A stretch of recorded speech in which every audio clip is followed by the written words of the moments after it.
bom? Maravilha. E aqui na nossa mesa, né, e o nosso terceiro convidado, nosso supercast de Páscoa, nós vamos, a partir de então, estar conversando com Mateus, né? Mateus é ali da Betel. Se apresente aí, Mateus, vai ser melhor, tá bom?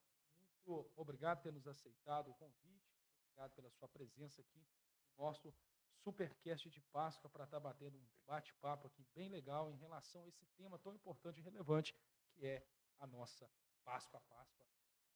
Bom, Aleluias, glória a Deus. Eu, primeiramente, louvo e agradeço a Deus por estar aqui presente. Sinto-me honrado pelo compromisso de estar aqui, ser convidado pela equipe da Pod Graça por estar aqui nessa tarde, neste domingo, nesse dia especial. Sou o Mateus, sou lá da Igreja Batista Betel, ali na Rua Major Belisário 595. Ali estou junto com a pastora Cláudia, exercendo ali, trabalhando para o reino e crescimento do reino do Senhor, do nosso Deus. amém. Né? Desde já, leva aqui do nosso podcast um abraço lá, pastora Cláudia. Bom, falando Amém. da Páscoa, então, Mateus, eu queria conversar com você e partir lá bem do princípio.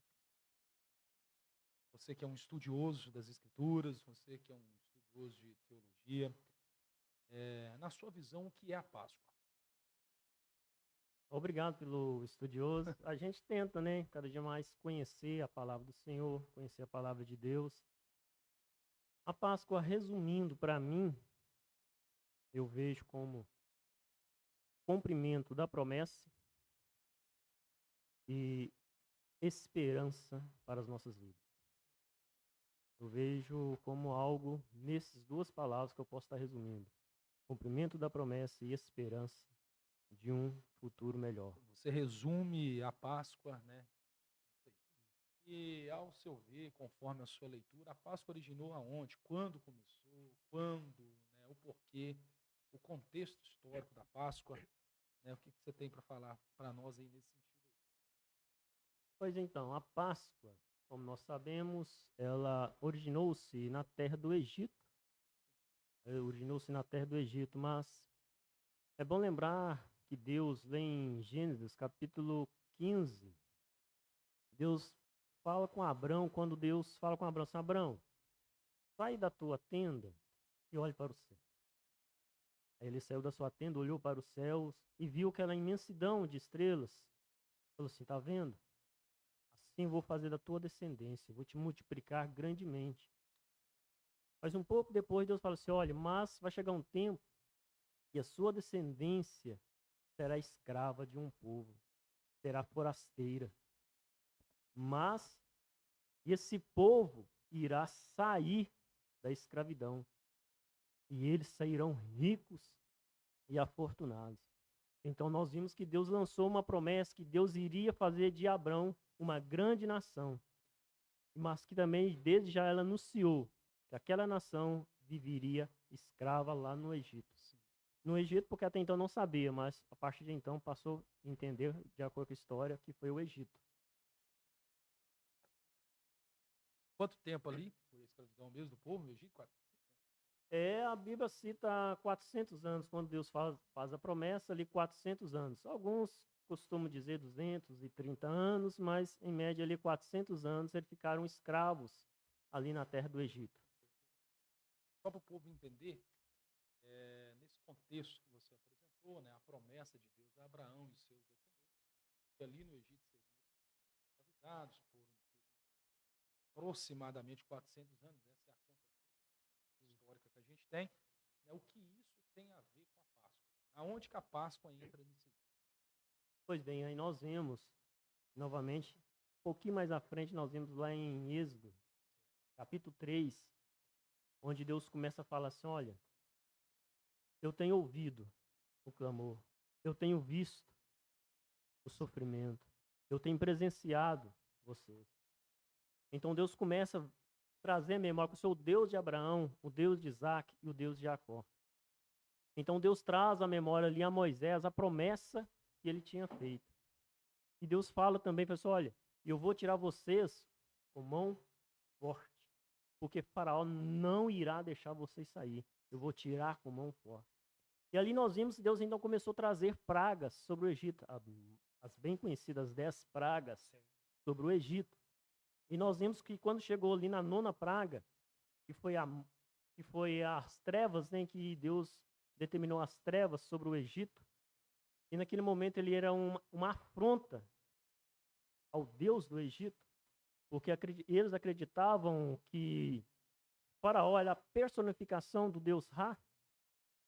Ali foi uma afronta, porque eles acreditavam, eles tinham a crença que o Faraó, de manhã, ele se iniciava como Deus Tote. Ao pouco, se tornava o Deus Ra, e à noite, ele saía na sua embarcação para enfrentar a morte. E assim aconteceu. O que aconteceu? O quê? As trevas vieram, e ali foi uma afronta.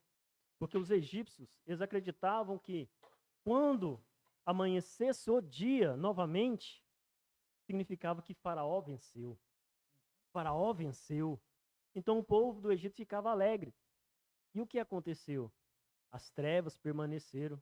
O povo ficou desesperado. Nossa, o que aconteceu? Houve todo aquele desespero. Mas um pouco tempo depois, mesmo assim, Faraó o quê? Não amoleceu o coração. Então Deus lança a 10ª praga, que é a morte dos primogênitos. Aí é onde podemos dizer verdadeiramente inicia-se a Páscoa. Né? Que é a morte ali dos primogênitos ali. Aí nós temos toda a história. Não sei se vai se decorrer aí, mas aí acontece que Deus... Posso estar falando? Pode falar. Então nós vemos aí que a morte do primogênito, nós vemos lá em Êxodo, capítulo 14. Êxodo 14, nós vemos lá então que Deus manda para o povo de Israel, no 10º dia, ir e separar um cordeiro de 1 ano, sem mácula, sem defeito. Separasse aquele cordeiro, tratasse ele até o 14º dia. Porque no 14º dia deveria se iniciar o quê? A Páscoa do Senhor. Certo.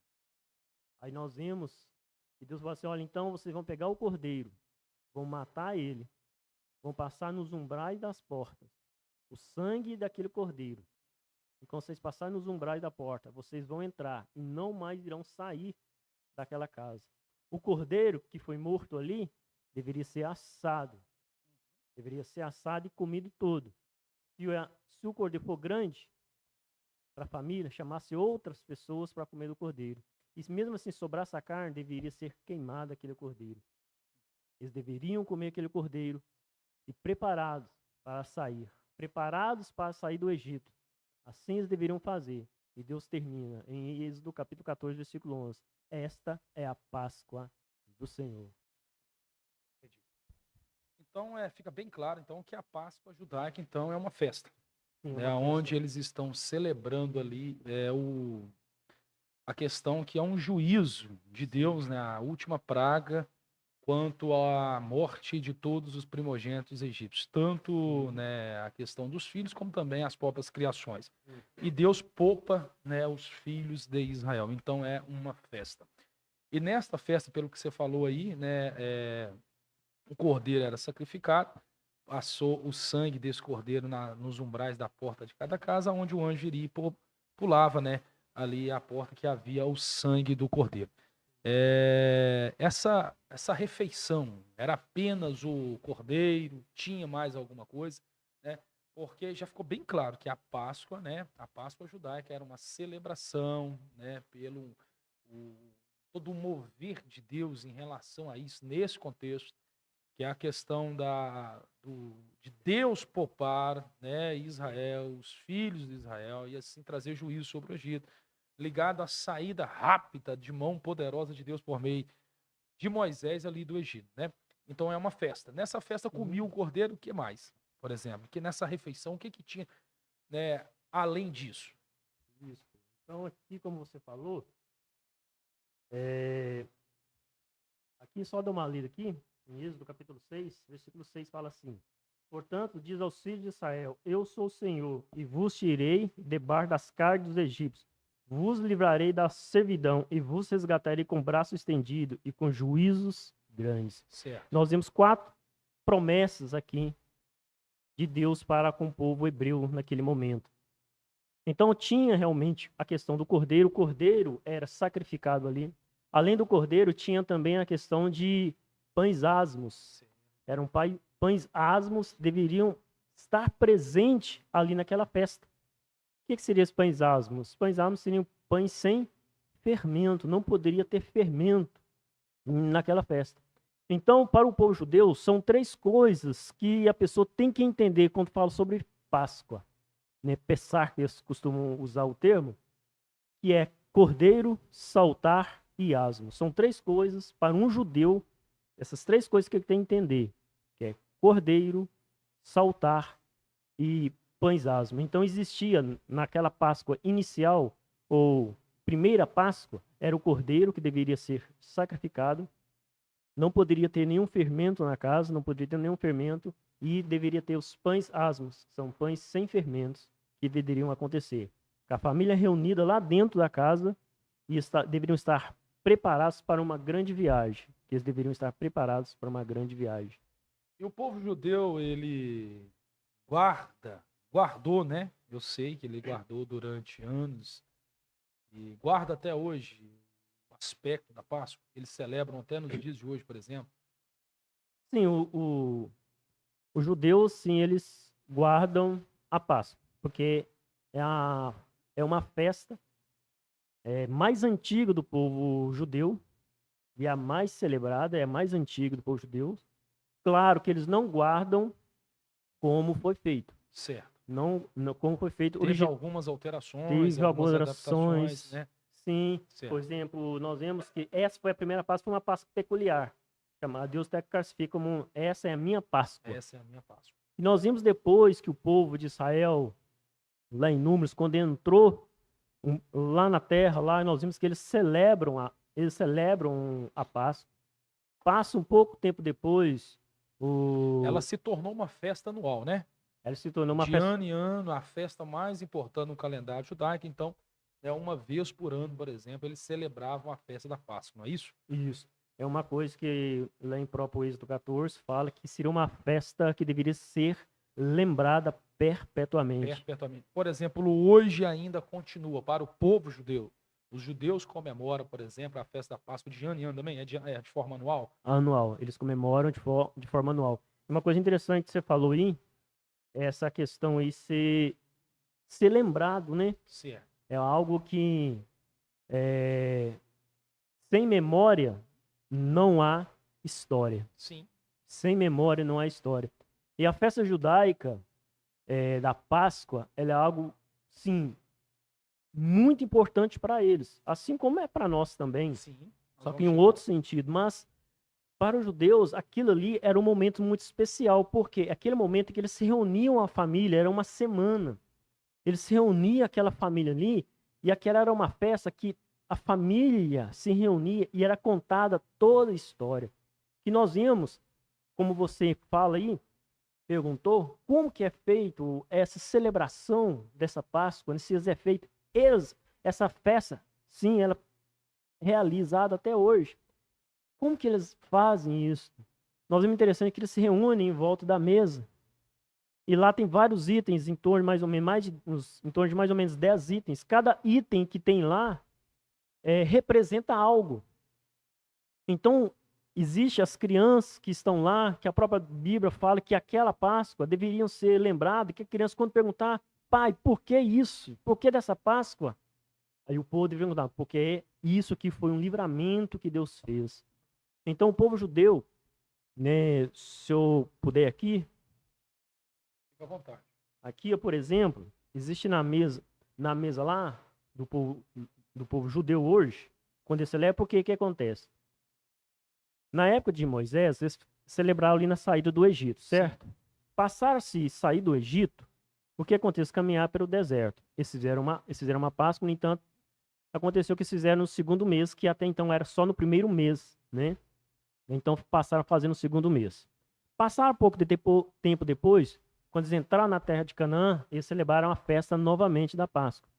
Só que depois passou muitos anos, só foi celebrar ali novamente com o rei Ezequias, na reconstrução do templo. Quando o rei Ezequias, ele levanta e começa a reconstruir o templo ali, ele começa a dar uma reforma no templo, aí começa a celebrar a Páscoa. A Bíblia fala que ele celebrou de uma forma que não houve celebração antes. Porque até então, antes do templo, era familiar. Aí depois, com o tempo, o cordeiro já não podia ser morto na casa. Deveria ser morto pelo sacerdote.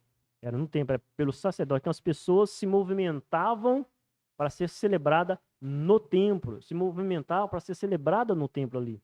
Passaram-se o tempo, aí teve o rei Josias também que celebrou. Era feito no templo. Passaram-se o tempo, novamente nós vemos Jesus.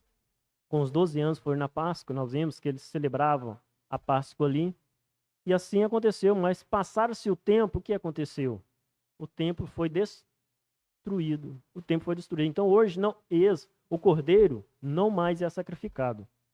Celebram a Páscoa sim, mas não mais com sacrifício do cordeiro. Por quê? Não existe o templo mais para ser sacrificado.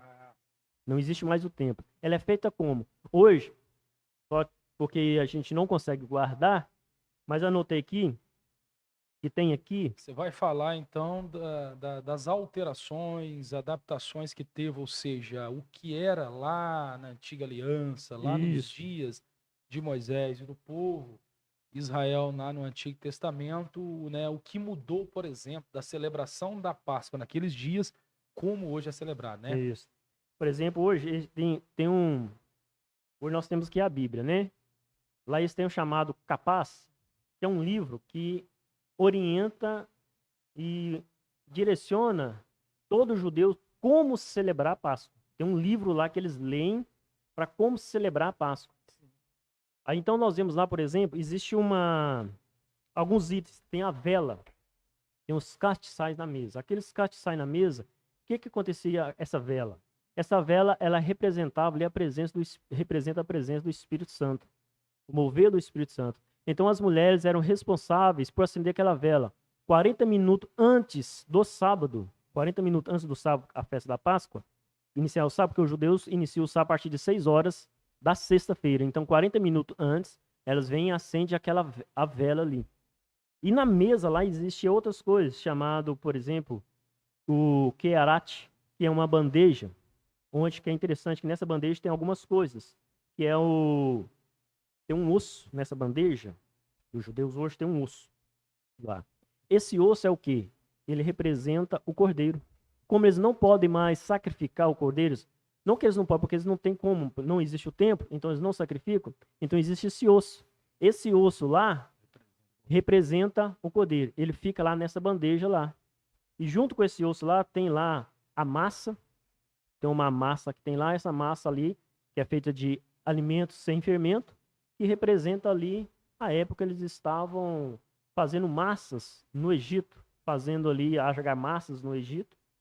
Temos também as ervas, também representando ali as ervas amargas, é um elemento lá, a média de 4 ervas amargas, que estão lá, que representam aquele momento, junto com uma tigelinha com água e sal, que eles comem ali para lembrar. As uvas amargas. São as pastas amargas. Pastas amargas. Né? Ervas. E as pastas amargas fazia parte, por exemplo, lá dos dias de Moisés, sobre a refeição, por exemplo, da Páscoa judaica naqueles dias, né? Representava, por exemplo, a vida amarga, por exemplo. O sofrimento. O sofrimento amargo por parte. No entanto, eles pegavam essa massa, nessa tigelinha com água, comia. Quando eles molhavam na tigela e comia. E eu penso, mas por que disso, pai? É do sofrimento que nós estávamos lá no Egito, as dores que nós estávamos, o sofrimento que nós estávamos, as lágrimas que eram derramadas dos nossos olhos. Então existia, né, essas coisas. Aí lá. No lugar hoje da pastas amargas é o que é? Tem as ervas. As ervas, elas permanecem. É as mesmas ervas amargas. É as mesmas ervas amargas. É um osso, então, que representa o cordeiro. Um osso. Mas as ervas amargas são as mesmas, no caso. É isso. Uma coisa que acrescentou foi o ovo. O ovo passou a ser acrescentado. Não tem nada a ver com ovo de Páscoa, viu, pessoal? Ovo? Qual ovo? É um ovo normal. Tem um ovo, então, na Páscoa judaica nos dias de hoje? Tem um ovo. Explica esse negócio pra nós. Esse ovo lá, que esse ovo ele representa? Ovo de quê, por exemplo? Um ovo de galinha. De galinha mesmo. Tem um ovo. Tem um ovo de galinha nessa celebração, Um ovo de galinha tem lá. na celebração da festa da Páscoa dos judeus dos dias de hoje. Tem. Por quê? Porque o ovo, o que ele representa? Ele representa vida, renovação. É que aí vai entrar depois, né? O Vida. coelho, o ovinho e tal. Não entra na questão do coelho, não. É porque a questão do ovo de Páscoa pegou essas teorias também. Mas o judeu colocou isso por quê? Porque o ovo, ele representa vida, renovação. Israel estava vivendo aonde? Na escravidão. Deus trouxe o quê? Uma palavra de esperança, palavra de vida para eles. Então o ovo está representando isso, palavra de vida. O ovo também, dentro do ovo, existe o quê? O pintinho, não é? E se o ovo ele for quebrado, não pode ser gerado vida. Esse ovo representava o quê? As casas do povo judeu. Esse ovo representa, a casca representa o quê? As casas. Ou seja, dentro da casca eles estavam protegidos. Dentro da casa eles estavam protegidos. Então o ovo representa aquela casa. Então quando a criança, por que desse ovo, pai? Esse ovo representa as casas que eram cobertas pelo sangue do cordeiro, que lá dentro nós estamos protegidos, temos esperança e vida. Então o ovo é presente. O ovo da galinha então faz parte da ornamentação, né, que faz alusão da casa, da celebração, dessa cerimônia. na cerimônia. Dessa cerimônia lá. Eles comem também. E lembrando que dura em média 4 horas a festa deles, tá? A festa da Páscoa, em média, dura 4 horas. Aí eles têm então um tempo específico, por exemplo, regulamentar. Eles têm uns tempos ali, dura, que eles fazem a festa, eles fazem a celebração, a cerimônia, vai para a festa e depois volta para a cerimônia novamente. Alguns preferem fazer depois. E é na mesma época, por exemplo, que comemoramos aqui no nosso país, por exemplo, a Páscoa? Ou não? A Páscoa judaica é lá no mês de novembro, dezembro. É o primeiro mês deles, que é o mês de Aviv, né? É o mês de Aviv. Então é o abril mesmo, né? É abril mesmo. Certo. Que é na primavera deles. Que é na primavera deles e que coincide com nosso mês aqui. Mês de entre março e abril. E onde que vai entrar a questão do ovo e o coelho. Por quê? O ovo, ele era o quê? Porque o ovo representa nas antiguidades fertilidade. Isso. Representava a vida. E o coelho? O que o coelho tem a ver? O coelho é uma deusa germânica que uma vez ela transformou, né, um pássaro em um coelho, só que o coelho não gostou da situação, não gostou e pediu a essa deusa para voltá-lo novamente a ser um pássaro. Assim ela fez e como gratidão ele pegou e deu um ovo para essa deusa. E essa deusa pegou, distribuiu esses ovos para as crianças. Daí onde veio com a mistura, porque era uma deusa da primavera, que coincidiu com o povo judeu comemorar a Páscoa. Então mesclou-se essa cultura, né, germânica com a cultura cristã, onde passou a ter-se o coelho. Antes não era um coelho, era uma lebre, que era um animal um pouco mais feroz. E para trazer uma coisa mais dócil, colocou-se o coelho. Então entrou-se o coelho, representando fertilidade, por causa dessa deusa germânica, e também os ovos por causa do presente que dava para as crianças. Sim. Onde tem um costume, alguns têm os costumes de dar o ovo escondendo-se nas casas para as crianças procurarem acharem. Né? Mas isso é uma cultura pagã. Esse ovo já é o de chocolate ou não? Anteriormente não era de chocolate, era um ovo nem enfeitado. Né? Então se originou o fator, o aspecto do coelho, então, relacionado à Páscoa, então, veio da Alemanha. Originou na Alemanha, então. Na Alemanha. Que ano foi isso, mais ou menos, você sabe? Foi no século XVII, mais ou menos. Século XVII. E começou-se, evidentemente, no século XIX, que começou com a industrialização, começou-se o capitalismo. Na própria Alemanha ou não? Na própria Alemanha. Tem uma questão da França também, uma coisa assim ou não? Foi só a Alemanha mesmo? Nisso foi só na Alemanha. E com o tempo foi se espalhando. E com o capitalismo, a Revolução Industrial, o capitalismo entrou. Então, ao invés de ser ovos naturais, enfeitados, passaram a se ter de chocolate, né? Que era uma coisa melhor, né? Que beneficiava o mercado hoje, né? Hoje beneficia o mercado. Entrou-se nisso. Entendeu-se nisso. Tem uma coisa também que no catolicismo eles acreditavam também que nós vemos quem foi o primeiro a ver Jesus ressuscitado? Conforme a Bíblia, as mulheres lá. As mulheres, né? Maria, né? Então nós vemos, eles acreditam que foi o coelho. O catolicismo humano acredita que foi o coelho que viu Jesus. Tem algumas linhas acreditam, algumas traduções acreditam que foi o coelho. Porque o coelho era o primeiro, era o primeiro a sair da toca, porque era a época do inverno. É mesmo? A Páscoa aconteceu na primavera, não é? No início da primavera. Então, antes era o inverno. Então, o coelho ficava dentro das tocas. Logo depois que acabava o inverno, vinha a primavera. E o coelho saía. E nesse saía, acabou encontrando Jesus. Então, eles associam o coelho também a Maria. Né? E acaba associando o coelho a Maria também. Por questão de fertilidade, acreditavam que o coelho, em relação a Jesus, que Jesus veio de uma mulher, né, que era fértil, que não precisou de ter relações sexuais, né, assim como o coelho. Então, o coelho tem um pouco ligação também em uma linha do catolicismo em relação a isso. Mas, voltando aqui, né, eu sei que o tempo é bem... Nossa, já nós precisamos falar da Páscoa cristã, né? Isso. Mas, vamos lá, pode concluir. Olha, uma coisa aqui que fala assim, tem lá uma tigela com água, né, falamos, e temos lá também 4 cálices. Vamos pegar aqui, tem várias outras situações lá, mas eu quero pegar aqui sobre os 4 cálices e 3 pães que existem na festa judaica. Né? São lá, da Páscoa. A festa judaica da Páscoa. São lá 4... Continua ainda sendo, nos dias de hoje, a principal festa judaica? Continua. É a da Páscoa. É da Páscoa. É a principal. Então lá existe 4 cálices. Vocês lembram que eu li aqui em Êxodo 6:6, que fala sobre 4 promessas de Deus? Então, na mesa judaica, se você sentar na mesa judaica, existe lá 4 cálices. 4 taças.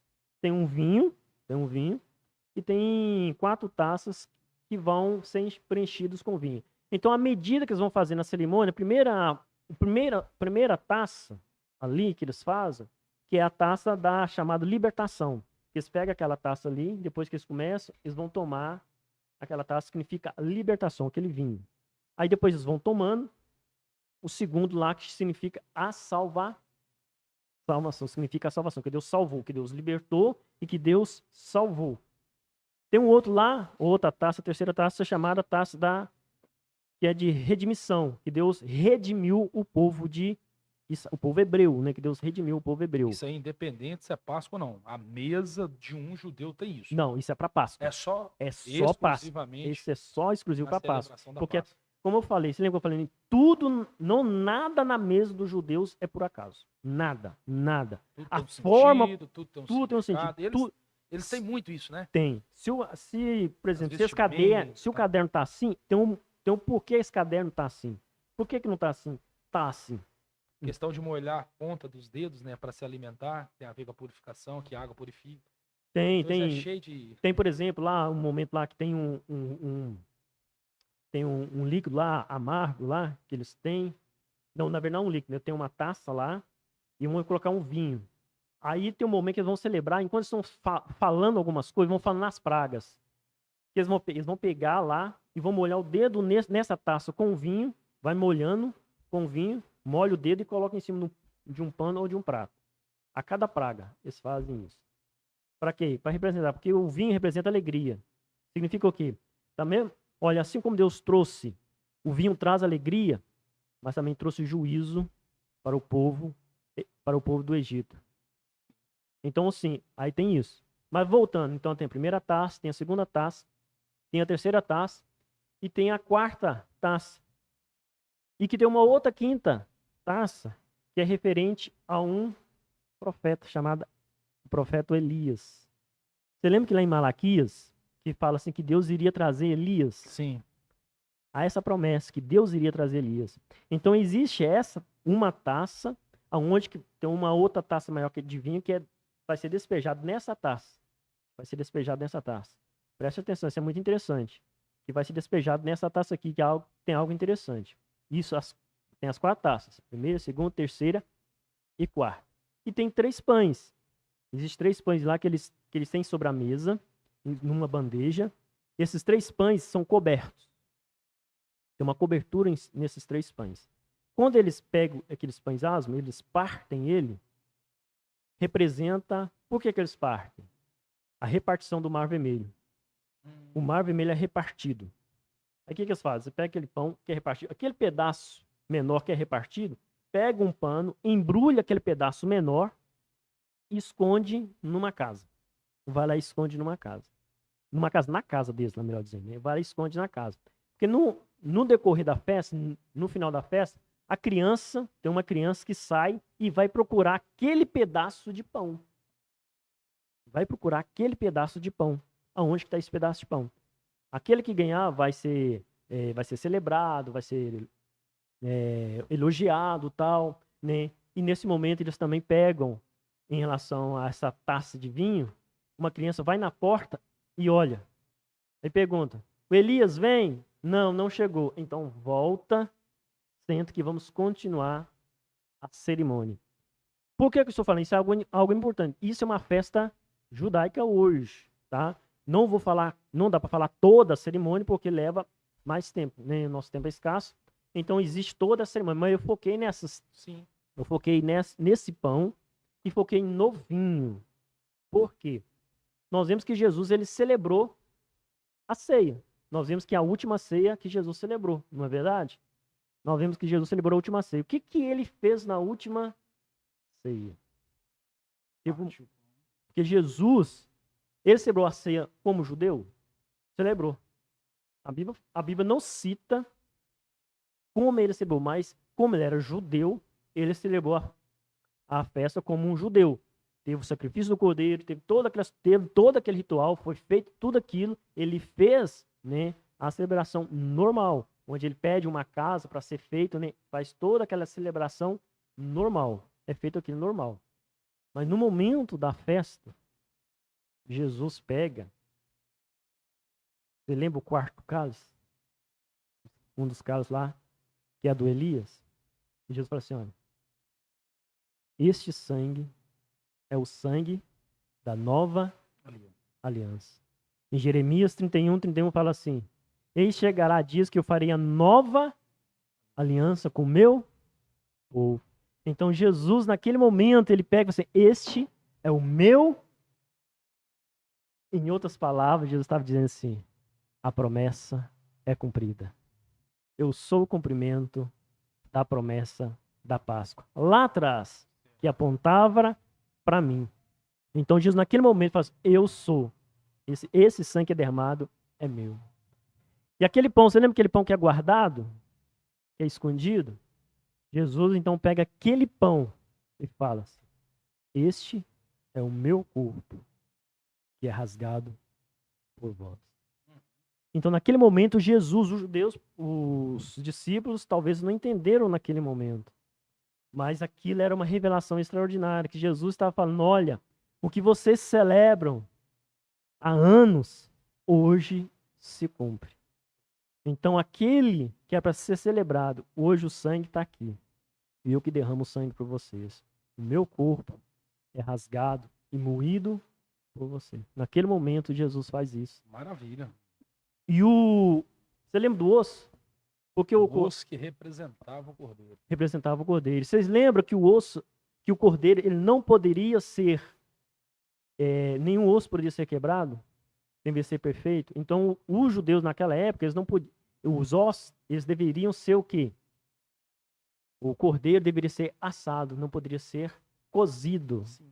Por quê? Porque os povos egípcios tinham costume de fazer o quê? De cozer, simplesmente cozer ou simplesmente comer a carne crua em relação aos íris. Então Deus quebra aquilo ali. Entendi. Entendeu? Mas, sei, pode falar mais. Avançando um pouco mais, Mateus, até porque também o tempo não nos espera, a gente vê que os judeus ali no tempo de Jesus ainda seguia regularmente a celebração da Páscoa, né, nos moldes ainda da Páscoa lá dos dias de Moisés, né?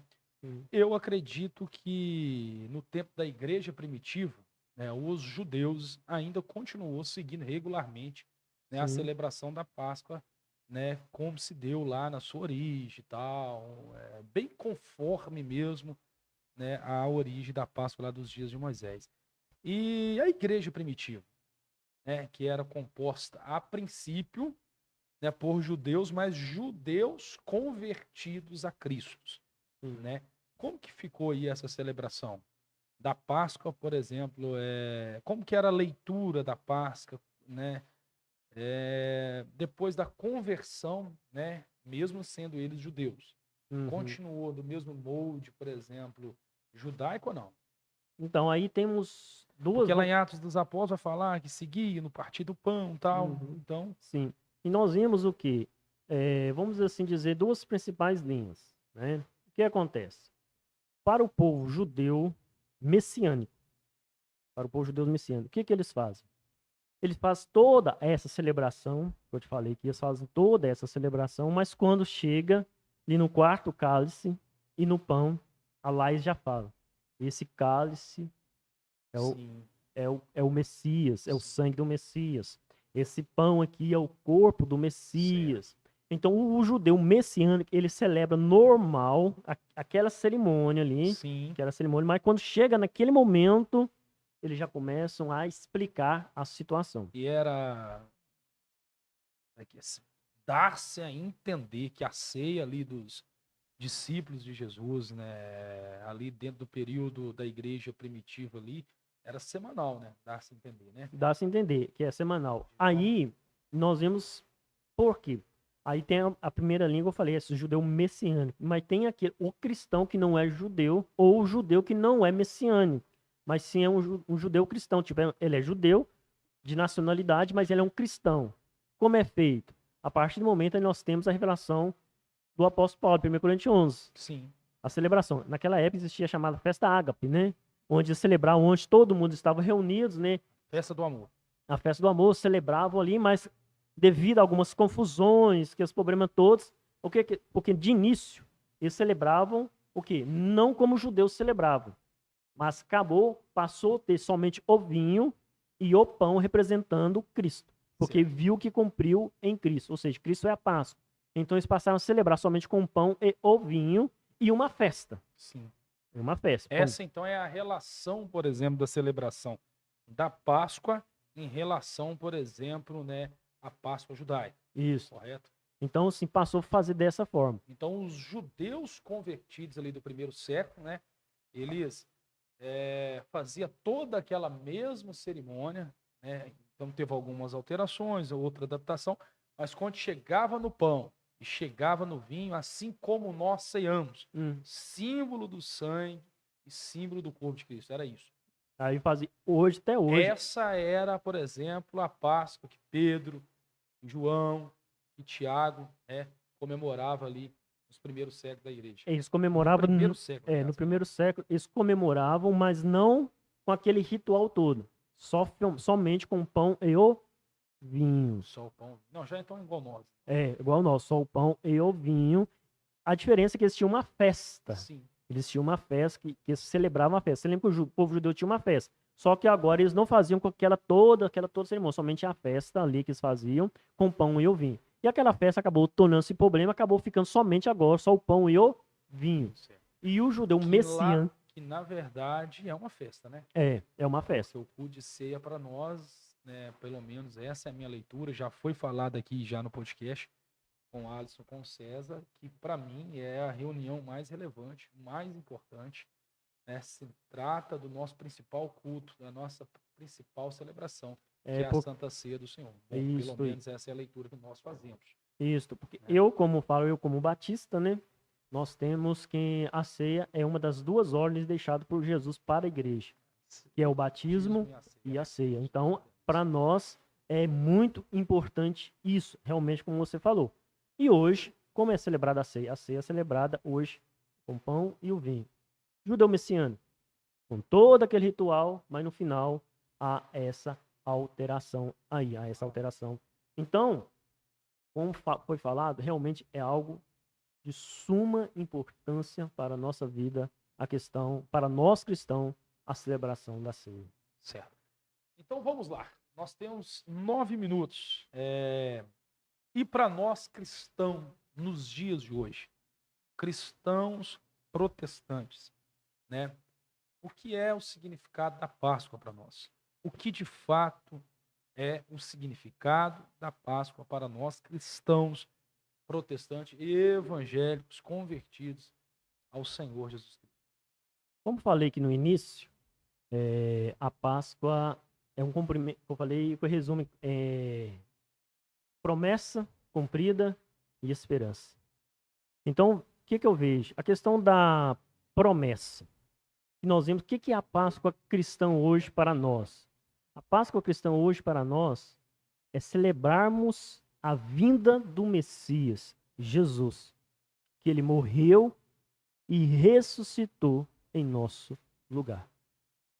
Então hoje nós celebramos essa vitória sobre a morte. Então o que é a Páscoa? Resumindo, o que é a Páscoa para nós cristãos? Nós abrange esse contexto, né? A questão da vinda, da morte e da ressurreição. Né? Só um detalhe aqui que é muito interessante, bem rápido aqui, que fala assim: nós vimos que o sangue, né? O sangue deve se colocar nos umbrais da porta. Você lembra? Nos umbrais da porta. Do cordeiro sacrificado. Do cordeiro. O que significa isso? Para nós, talvez pareça estranho, mas aqui significava o quê? Era um apontamento profético, né? Isso. Apontava para cá. Mas tinha algo a dizer naquele momento. Porque o povo do Egito, eles tinham o costume de quê? Eles acreditavam que a vida realmente começava era após a morte. A vida começava após a morte.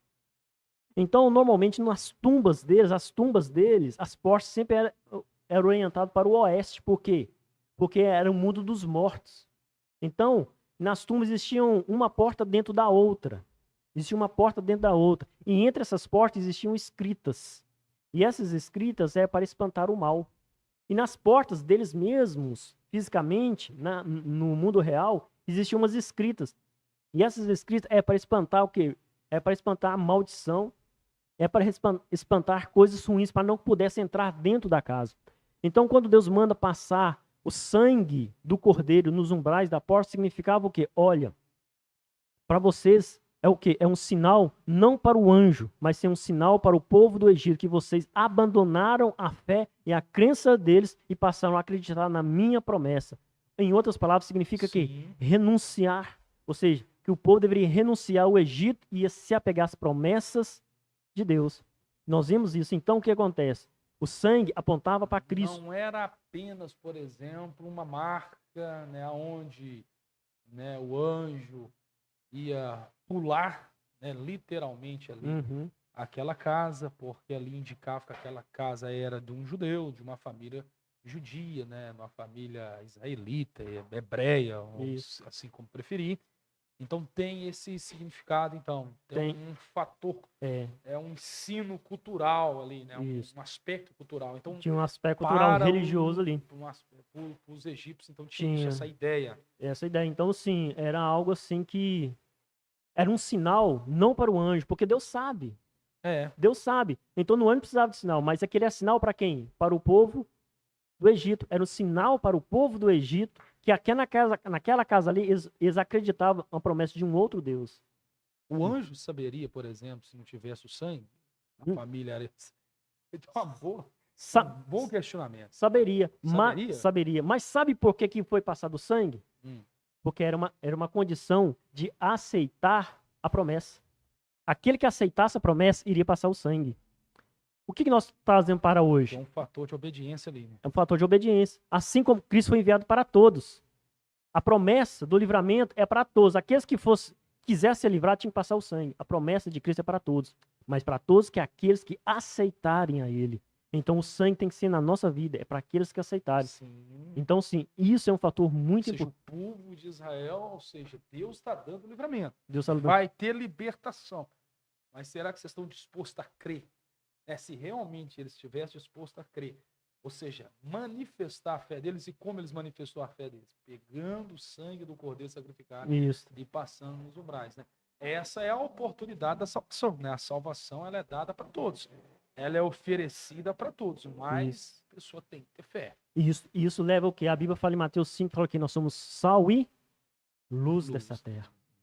Então, significa o quê? Além de sinal para o povo, A Bíblia fala que pelo fruto conhecereis a árvore. Então, o sinal que nós aceitamos, bom testemunho, é renunciar às coisas do mundo e ter um bom testemunho. Isso que realmente ali estava dizendo naquele momento ali. Maravilha. Pois é, meu querido, nós temos ali 4 minutos, né, para nós estar encerrando. E eu queria que você deixasse aí. Temos uma pergunta? Manda aí a pergunta, depois. Ô, glória, hein? Pergunta do Gabriel Santos. Ele perguntou assim: quando é que começaram essa cultura com chocolate?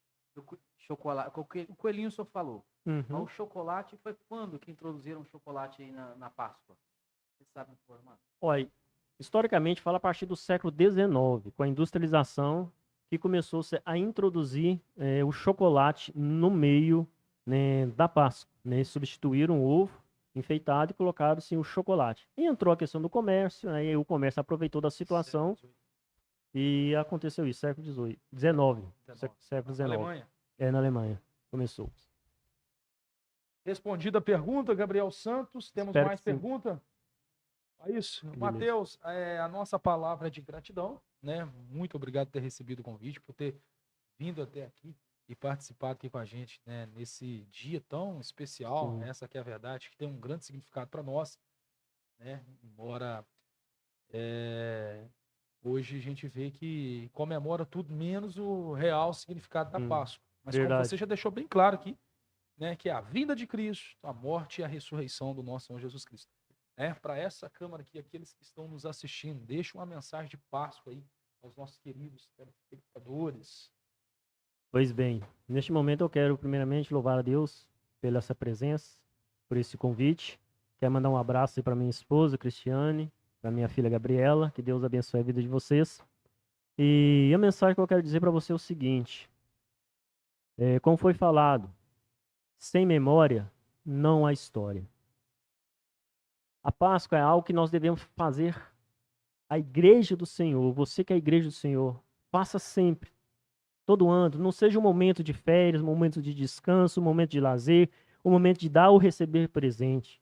Mas seja um momento que nós possamos, com a nossa família, sentar e falar sobre essa promessa que Deus lançou desde Gênesis capítulo 3, versículo 15, onde Deus fala também a Abraão que Deus iria lançar a promessa de libertação do povo. Então, quero dizer para você que está aí me ouvindo, celebre essa Páscoa, relembre o sacrifício de Cristo na cruz do Calvário por sua vida. Ele sofreu, assim como aquele cordeiro que foi escolhido no dia 10, 4 dias antes, como símbolo, né, de inocência. Porque o inocente iria morrer no lugar do povo de Israel. Assim Jesus, como inocente, como aquele soldado falou, verdadeiramente esse era justo. Jesus morreu para o seu lugar. No seu lugar, ele, um inocente, morreu por você. E a esperança, como eu falei, que a Páscoa ela é não somente cumprimento da promessa, mas ela é esperança. Jesus, quando ele celebrou a última Páscoa, falou assim, olha, não tomarei mais desse vinho até a chegada do reino de Deus. Jesus anseia grandemente celebrar a Páscoa juntamente com todos nós. Que nós possamos guardar essa esperança, como Tito fala, a bendita esperança do nosso Senhor. Que você que está me ouvindo, celebre a Páscoa, reconhecendo que Jesus é essa verdadeira Páscoa. Essa é a nossa esperança até que Ele venha. Deus te abençoe e feliz Páscoa. Maravilha! Deus te abençoe, meu querido. Muito obrigado de coração. Realmente, né? Fica aqui o nosso abraço, não somente para você, mas toda a sua família, né? Leva lá para a pastora Cláudia um abraço aqui no podcast. Amém. Graça Glória aqui, a tá Deus. bom? Eu Em que breve agradeço aí nós aí. estaremos também contando com ela aqui. Amém. Tá bom? Glória a Deus. Maravilha. Meus